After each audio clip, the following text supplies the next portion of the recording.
Hai, kali ini saya akan membahas pembahasan soal dari sifat koligatif larutan. Nanti di sini ada 15 soal sifat koligatif larutan beserta variasi-variasinya.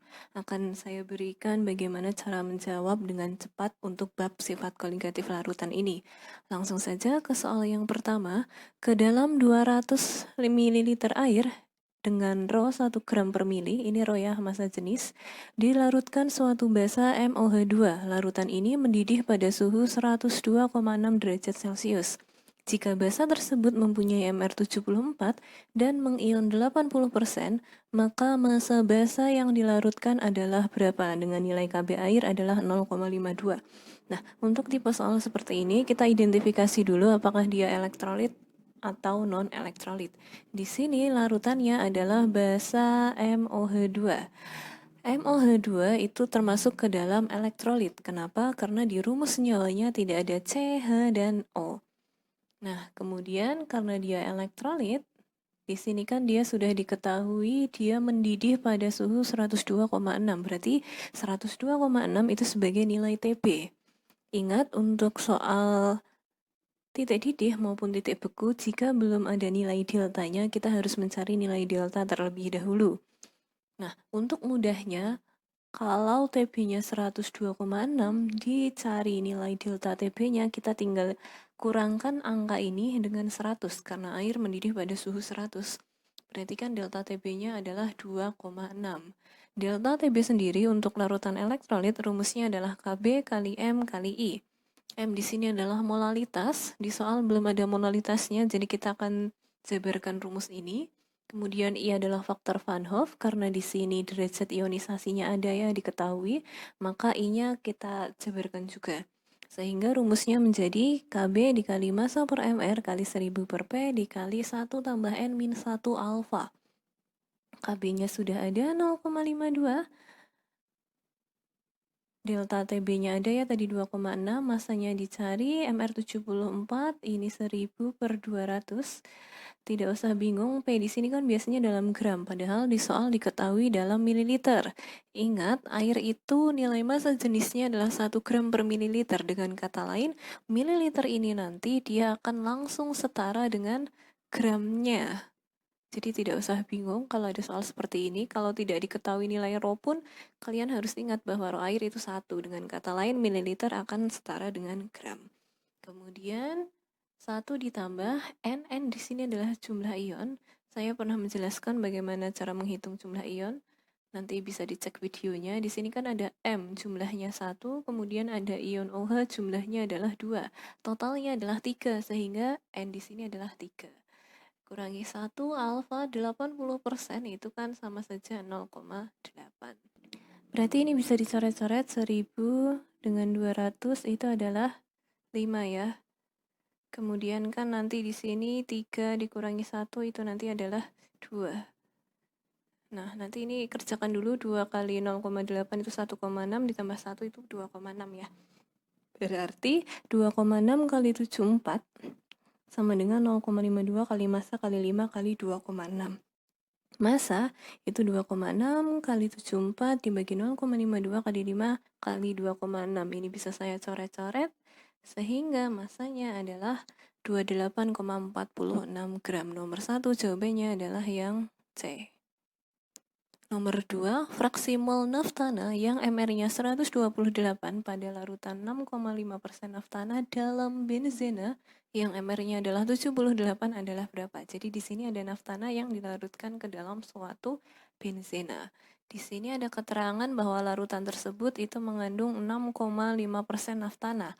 Artinya larutan tersebut 6,5%-nya naftana, kemudian sisanya kan persen itu 100, dikurangi 6,5 itu 93,5%, itu adalah pelarutnya, dalam hal ini adalah benzena.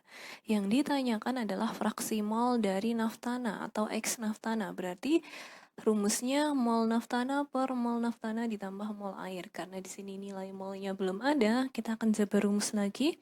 Berarti massa per mR naftana per massa per mR naftana ditambah massa per mR benzena. Massa naftana tadi kita gunakan ini ya, 6,5%. Jadi saya pernah mengatakan bahwa persen di sini dia langsung setara dengan gram.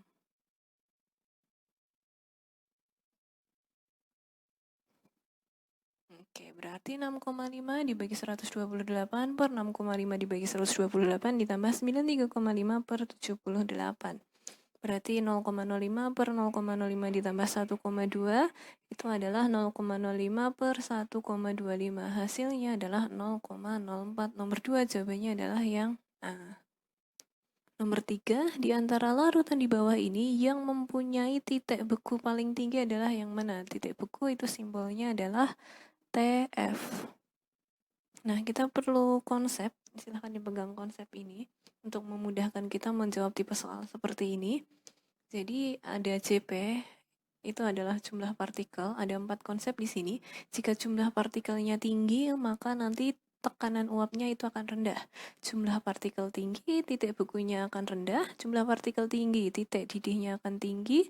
Yang terakhir, jumlah partikel tinggi, tekanan osmotiknya akan tinggi. Ada 4 konsep ini. Nah, di mana jumlah partikel ini untuk menghitungnya antara larutan elektrolit dan non-elektrolit itu berbeda. Kalau larutan elektrolit, Jp-nya itu sama dengan nilai M, bisa molaritas, bisa molalitas, dikali jumlah ion. Kalau Jp non-elektrolit itu nilai M itu sendiri. Nah, berarti kita harus identifikasi dari 5 pilihan ini apakah dia elektrolit atau non-elektrolit. Pilihan A, Na2CO3. Di sini tidak ada CH dan O, berarti dia adalah elektrolit.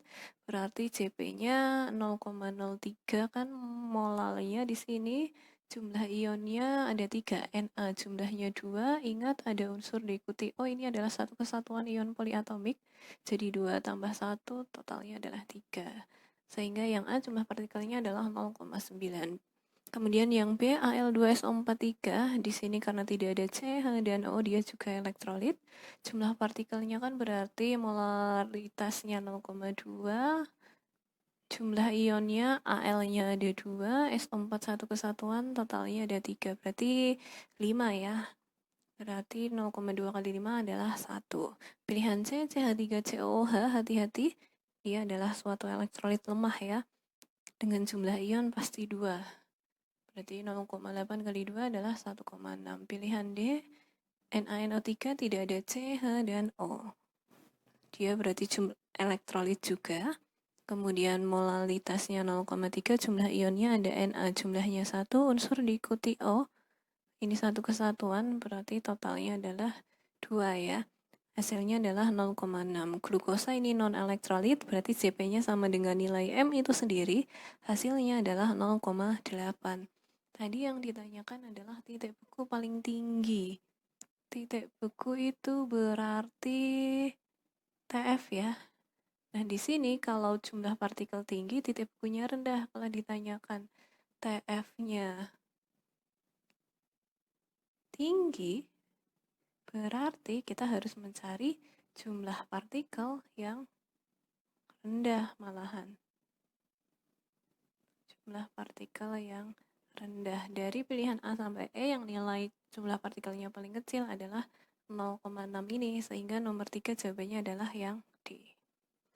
Nomor 4, bacalah informasi berikut. Di negara yang memiliki musim dingin, proses pencairan es yang terdapat di jalan-jalan dan trotoar dilakukan dengan menaburkan garam ke hamparan salju. Ini garam ya. Ke hamparan salju. Sifat koligatif larutan yang paling tepat berhubungan dengan fenomena wacana di atas adalah yang mana? Di sini kata kuncinya adalah ada salju. Pokoknya kalau ada pernyataan dia ada hubungannya dengan sesuatu yang dingin, itu pasti berhubungan dengan penurunan titik beku. Sehingga nomor 4 jawabannya adalah yang C. Nomor 5, bacalah informasi berikut. Apabila seseorang memerlukan injeksi cairan nutrisi atau infus, cairan infus tersebut harus bersifat isotonik dengan cairan dalam darah. Injeksi cairan nutrisi atau infus dalam hal ini adalah NaCl dengan MR 58,5 harus isotonik dengan cairan dalam darah yang berkisar 9,84 atm pada suhu ruangan 27 derajat Celcius. Apabila seseorang memerlukan 1 liter cairan infus, maka massa NaCl yang dibutuhkan adalah berapa? Kata kuncinya adalah isotonik. Kalau di soal menemukan kata-kata isotonik, berarti rumus yang kita gunakan jelas Pi1 sama dengan Pi2 atau tekanan osmotik 1 akan sama dengan tekanan osmotik yang kedua. Nah, di soal ini tadi ada NaCl ya, cairan infusnya, dan ada darah. Berarti kan bisa saja Pi darah sama dengan Pi NaCl. Nah, kita tahu NaCl itu adalah suatu elektrolit. Tapi darah, tekanan osmotik darah sudah ada 9,8 atm, sedangkan PnACl belum ada, berarti kita akan jabar rumus. Berarti pi darah sama dengan mRTI. I karena di sini elektrolit ya. Kemudian molaritasnya belum ada, berarti saya juga akan jabar rumus. Pi darah sama dengan massa per mR dikali 1000 per volume kali R kali T kali I. Ini miliknya NaCl ya.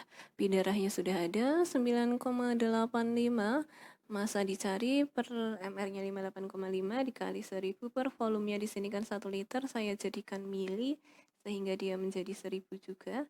R-nya 0,082, T adalah suhu dalam satuan Kelvin. Di sini suhunya masih derajat Celcius 27, sehingga masih harus saya tambahkan 273. Kemudian I, ingat kalau di soal itu tidak ada keterangan derajat ionisasinya berapa atau alfanya berapa, alfa dianggap 1. Dengan kata lain, nanti nilai I sama dengan nilai N atau jumlah ion. Di sini kan NaCl ada Na jumlahnya 1, Cl jumlahnya 1, totalnya adalah 2. Ini bisa kita coret-coret, coret. Ini nanti 300 ya, yang 27 ditambah 273. Oke, sehingga massa sama dengan 9,84 kali 58,5 per 0,082 dikali 300 dikali 2. Hasilnya adalah 11,7 gram, sehingga nomor 5 jawabannya adalah pilihan yang C. Nomor 6, perhatikan gambar ilustrasi komposisi larutan berikut ini. Ada larutan 1 dan larutan 2 dengan gambar segitiga di situ merupakan partikel zat terlarut yang sukar menguap. Pertanyaannya, pernyataan yang paling tepat adalah yang mana? Karena di pilihan jawaban di sini ada hubungannya dengan tekanan uap, titik beku maupun titik didih. Kita harus menggunakan 4 konsep ini tadi untuk jumlah partikel ini ya. Nah, untuk jumlah partikel berarti langsung saja kita hitung jumlah segitiganya, jadi jumlah partikel zat terlarutnya. Untuk larutan 1, segitiganya ada 7, sedangkan larutan 2 ada 5. Di sini kita cek dari pilihan A tekanan uap larutan 1 lebih tinggi daripada larutan 2. Di larutan 1 tadi dia jumlah partikelnya 7 ya, dia lebih tinggi daripada larutan 2. Kalau jumlah partikel tinggi, maka tekanan uapnya dia akan lebih rendah. Berarti larutan 1 harusnya tekanan uapnya lebih rendah daripada larutan 2, sehingga pilihan A salah. Kemudian pilihan B, titik beku larutan 1 lebih tinggi daripada larutan 2. Larutan 1 jumlah partikelnya ini lebih tinggi. Kalau jumlah partikel tinggi, maka titik bekunya malah menjadi rendah. Berarti harusnya pilihan B ketika jumlah partikel larutan 1 itu lebih tinggi, titik bekunya malah lebih rendah daripada larutan 2. Pilihan B juga salah. Kemudian pilihan C, titik didih larutan 1 lebih tinggi daripada larutan 2. Untuk larutan 1 jumlah partikel tinggi, nanti titik didihnya juga tinggi karena pilihan C di sini titik didih larutan 1 lebih tinggi daripada larutan 2, berarti dia sudah cocok ya. Karena jumlah partikel tinggi, titik didihnya akan lebih tinggi juga, sehingga nomor 6 jawabannya adalah pilihan yang C. Nomor 7, perhatikan tabel titik didih larutan berikut ini. Ada zat terlarut X yang non-elektrolit, kemudian yang Y adalah elektrolit Turner. Pertanyaannya, derajat ionisasi larutan Y adalah berapa? Karena yang ditanyakan adalah larutan Y, maka kita akan menggunakan data dari larutan X terlebih dahulu. Kenapa? Karena yang X itu adalah suatu larutan non-elektrolit. Di sini diketahui titik didih atau TB-nya sebesar 101,04. Nah, kalau diketahui TB, mencari delta TB tinggal kita kurangkan dengan 100, sehingga delta TB-nya adalah 1,04. Delta TB sendiri untuk larutan non-elektrolit itu rumusnya adalah Kb dikali M. Delta TB-nya ada 1,04, kemudian Kb-nya belum ada, kita cari, molalitasnya sudah ada 2M, sehingga 1,04 sama dengan KB dikali 2, sehingga KB sama dengan 1,04 dibagi 2 hasilnya adalah 0,52. Nanti nilai KB di sini akan kita gunakan atau kita substitusikan untuk mencari jawaban derajat ionisasi di larutan yang Y. Larutan Y di sini dia keterangannya elektrolit ya, dengan titik didih 101,04 juga. Berarti TB 101,04, delta TB-nya tinggal kita kurangkan dengan 100 yaitu 1,04. Karena dia elektrolit, berarti delta TB-nya Kb kali M kali I. I-nya kita jabarkan saja. Kenapa perlu dijabarkan? Karena di sini ada keterangan Turner. Nah, apa itu Turner? Turner di sini artinya jumlah ion atau N-nya adalah 3. Berarti kita tinggal masukkan saja 1,04 sama dengan 0,52 kali 1 ya, ini molalitasnya, kemudian dikali 1 tambah N tadi adalah jumlah ion karena ternary adalah 3, kemudian 3 kurangi 1 kali alfa. Sehingga di sini 3 kurangi 1 di sini adalah 2 ya. Berarti 1,04 sama dengan 0,52 dikali 1 tambah 2 alfa. Ini bisa saya coret-coret, ini coret, ini coret. Berarti tinggal 2 ya.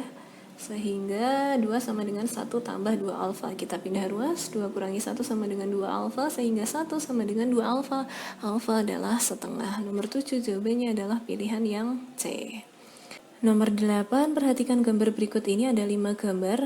Yang bulat putih itu pelarut, kemudian yang bulat hitam itu adalah zat terlarut. Pertanyaannya, larutan yang memiliki tekanan uap paling besar ditunjukkan oleh gambar nomor berapa? Sama menggunakan konsep tadi, untuk tekanan uap yang tinggi kita harus mencari jumlah partikel yang rendah. Jumlah partikel siapa yang kita hitung? Jumlah partikel zat terlarut. Kenapa? Karena sifat koligatif larutan itu konsepnya adalah sifat yang hanya dipengaruhi oleh jumlah partikel zat terlarut. Berarti kita akan hitung yang bulatan hitam. Untuk larutan 1 yang hitam ada 3, kemudian yang larutan 2 ada 4, larutan 3 ada 5, larutan 4 ada 2, dan larutan 5 ada 1. Sehingga karena tadi ditanyakan tekanan uap yang paling besar, kita harus mencari jumlah partikel yang paling kecil. Di sini yang paling rendah nilainya adalah 1, yaitu larutan kelima. Sehingga nomor 8 jawabannya adalah pilihan yang E. Nomor 9, beberapa contoh penerapan sifat koligatif larutan dalam kehidupan sehari-hari adalah sebagai berikut. Ada 5 contoh. Pertanyaannya, penerapan sifat koligatif larutan yang berhubungan dengan tekanan osmotik adalah yang mana? Kita identifikasi semua saja sambil kalian pelajari. Pernyataan pertama, proses penyerapan air dalam tanah oleh akar itu adalah penerapan tekanan osmotik, kemudian membasmi lintah dengan garam dapur itu juga tekanan osmotik, kemudian menentukan massa molekul relatif itu kenaikan titik didih, pemakaian urea untuk mencairkan salju, di sini adalah penurunan titik beku, dan penambahan glikol pada radiator mobil itu juga penerapan dari penurunan titik beku. Sehingga yang merupakan penerapan sifat koligatif untuk tekanan osmotik adalah pernyataan 1 dan 2. Nomor 9 jawabannya adalah yang A. Nomor 10, perhatikan diagram PT berikut ini. Proses menguap larutan ditunjukkan oleh gambar yang mana? Menguap, kita tahu menguap itu adalah proses perubahan dari cair ke gas. Saya tekankan lagi untuk konsepnya, titik K dan L di sini adalah titik ketika dia berwujud padat, kemudian RS ini adalah titik ketika dia berwujud cair, kemudian MN ini adalah titik ketika dia berwujud gas. Di sini ada 2 garis yang hitam tebal dan hitam agak tipis. Kita harus bisa mengidentifikasi yang tebal itu garis untuk pelarut, sedangkan yang lebih tipis itu adalah garis dari larutan. Yang ditanyakan di soal adalah proses menguap dari larutan. Berarti kita harus mencari titik cair dari larutan. Tadi titik cair kalau tidak R ya S, tapi di sini larutan. Larutan kan yang tipis, berarti titik cairnya adalah S, kemudian titik gasnya adalah yang N, sehingga proses menguapnya S ke N. Nomor 10 jawabannya adalah yang E. 11. Data percobaan penurunan titik beku. Berdasarkan data tersebut dapat disimpulkan bahwa penurunan titik beku bergantung pada apa? Kita ingat konsep bahwa penurunan titik beku ini adalah salah satu sifat koligatif larutan, di mana konsep sifat koligatif larutan itu adalah sifat yang hanya dipengaruhi oleh jumlah partikel zat terlarut. Karena di pilihan itu sudah ada jawaban jumlah partikel zat terlarut, tanpa kita menganalisis data, jawabannya jelas. Nomor 11 adalah yang E. 12. Larutan glukosa dalam air mendidih pada suhu 100,26 derajat Celcius. Jika Kb-nya 0,52 dan Kf-nya 1,86, maka larutan tersebut akan membeku pada suhu berapa? Nah, di soal nomor 12 ini ada hubungan antara titik didih dan titik beku. Jadi kita harus bisa menghubungkan dua hal tersebut. Tapi sebelumnya kita harus identifikasi dulu. Tadi di sini larutannya adalah glukosa. Apakah dia elektrolit atau non-elektrolit? Glukosa itu termasuk ke dalam non-elektrolit. Sudah diketahui titik didihnya 100,26 derajat Celcius. Diketahui TB, mencari delta TB kita tinggal kurangkan dengan 100 sehingga delta TB-nya adalah 0,26. Untuk non-elektrolit, delta TB rumusnya adalah KB dikali M. Delta TB-nya sudah ada 0,26, KB-nya sudah ada 0,52, berarti M-nya kita tinggal cari. 0,26 sama dengan 0,52 dikali M, sehingga M sama dengan 0,26 per 0,52, hasilnya adalah 0,5. Nilai M ini nanti kita akan gunakan untuk mencari nilai titik beku atau nilai TF-nya. Tapi sebelum mencari TF kita harus mencari delta TF dulu, di mana delta TF itu rumusnya KF kali M. Nah, nanti M dari perhitungan sebelumnya akan masuk nih ke sini. KF-nya sudah ada 1,86, M-nya 0,5, sehingga delta TF adalah 0,93. Diketahui delta TF, untuk pelarut air mencari TF tinggal kita tambahkan tanda negatif. Sehingga nomor 12 jawabannya adalah negatif 0,93, yaitu pilihan yang D. 13. Titik didih larutan CaCl2 0,01 molal dan titik didih larutan glukosa C6H12O6 0,03 molal adalah sama. Hal ini disebabkan karena apa? Kalau ada pilihan jumlah partikel, harusnya jumlah partikel. Di sini yang ada kata-kata jumlah partikel adalah pilihan D, tapi jumlah partikel zat terlarut ya. Jumlah partikel yang ada dalam kedua larutan tersebut sama. Kita cek saja apakah sama. Ingat, untuk menghitung jumlah partikel, kita harus identifikasi dia elektrolit atau non-elektrolit. CaCl2 itu elektrolit, sedangkan glukosa adalah non-elektrolit. Untuk elektrolit, mencari Cp, tadi rumusnya adalah nilai molal atau molaritas dikali dengan jumlah ion. Di sini nilai molalnya adalah 0,01 ya, ini berarti kan 0,01. Kemudian kita tinggal hitung jumlah ionnya dikali dengan CaCl2. Ca-nya 1, Cl-nya 2, totalnya adalah 3, berarti 0,01 dikali 3, hasilnya itu adalah 0,03. Nah, bagaimana dengan glukosa? Karena di sini glukosa tadi adalah non-elektrolit, nilai jumlah partikelnya itu adalah nilai molalnya itu sendiri. Nah, di sini kan sama kan? Cp antara CaCl2 dan glukosa. Berarti jelas nomor 13 jawabannya adalah pilihan yang D. 14. Tekanan osmotik 3 jenis larutan dengan molaritas yang sama, misalnya urea, asam propanoat, dan natrium klorida diukur pada suhu yang sama. Pernyataan yang benar adalah yang mana? Nomor 14 ini kaitannya dengan tekanan osmotik, berarti kita menggunakan konsep yang tadi, tapi analisis dulu apakah dia elektrolit atau non-elektrolit. Ada urea, asam propanoat, dan natrium klorida. Urea adalah non-elektrolit, asam propanoat itu elektrolit, tapi lemah ya. Pokoknya yang asam-asam dia termasuk ke dalam elektrolit lemah. Natrium klorida atau NaCl itu adalah elektrolit. Nah, konsep untuk jumlah partikel, karena yang ditanyain tekanan osmotik, kita menggunakan konsep terakhir, di mana tekanan osmotik itu akan tinggi ketika jumlah partikelnya tinggi. Tadi di soal ada pernyataan bahwa molaritasnya sama atau konsentrasi sama. Ada konsep dalam konsentrasi yang sama, jumlah partikel zat elektrolit itu akan lebih tinggi atau lebih besar daripada yang non-elektrolit. Berarti kita tinggal identifikasi saja pilihan ya. Pilihan A, tekanan osmotik urea paling besar. Di sini urea non-elektrolit, tidak mungkin karena kan non-elektrolit jumlah partikelnya lebih kecil. Karena dia lebih kecil, nanti tekanan osmotiknya akan rendah. Pilihan A bukan.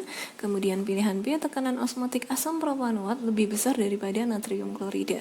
Nah, dia ini sama-sama elektrolit. Kita skip dulu saja, kita akan cari pilihan lain. Kemudian pilihan C, tekanan osmotik asam propanoat paling besar. Tadi asam propanoat sama-sama elektrolit ya dengan natrium klorida. Kita cek pilihan D, tekanan osmotik asam propanoat lebih besar daripada urea. Asam propanoat elektrolit, urea itu non-elektrolit. Berarti kan jelas yang elektrolit Cp-nya lebih besar daripada non-elektrolit. Dengan kata lain, nanti ketika jumlah partikelnya besar, tekanan osmotiknya juga akan besar, sehingga tekanan osmotik asam propanoat itu jelas lebih besar daripada urea. Sehingga nomor 14 jawabannya adalah yang D. 15. Tekanan uap air jenuh pada 29 derajat Celcius adalah 30 mmHg. Pada suhu yang sama, tekanan uap jenuh larutan 30 gram urea yang mR-nya 60 dalam 81 gram air yang mR-nya 18 adalah berapa? Di sini ada urea. Urea itu termasuk non-elektrolit. Yang ditanyakan adalah tekanan uap jenuh. Berarti yang ditanyakan aslinya adalah P untuk non-elektrolit. P itu rumusnya adalah X pelarut dikali dengan P0. Pelarutnya tadi adalah air ya. Berarti mol air per mol air tambah mol urea dikali dengan P0. Karena molnya belum ada, kita coba rumus lagi saja. Delta P sama dengan massa per mR air dibagi massa per mR air ditambah massa per mR urea dikali dengan P0. Massa air sudah ada 81 dengan mR 18, massa urea 30 dengan mR 60. P0-nya ini ya yang 30 mmHg. Berarti tinggal masuk rumus saja. 81 per 18 dibagi 81 per 18 ditambah 30 per 60 dikali 30. Berarti 4,5 per 4,5 ditambah setengah dikali 30. Hasilnya 4,5 per 5 dikali 30, yaitu 27. Sehingga nomor 15 jawaban yang tepat adalah yang C. Oke, cukup sekian untuk pembahasan soal dari koligatif larutan. Jika ada yang mau ditanyakan, silahkan ditanyakan. See you.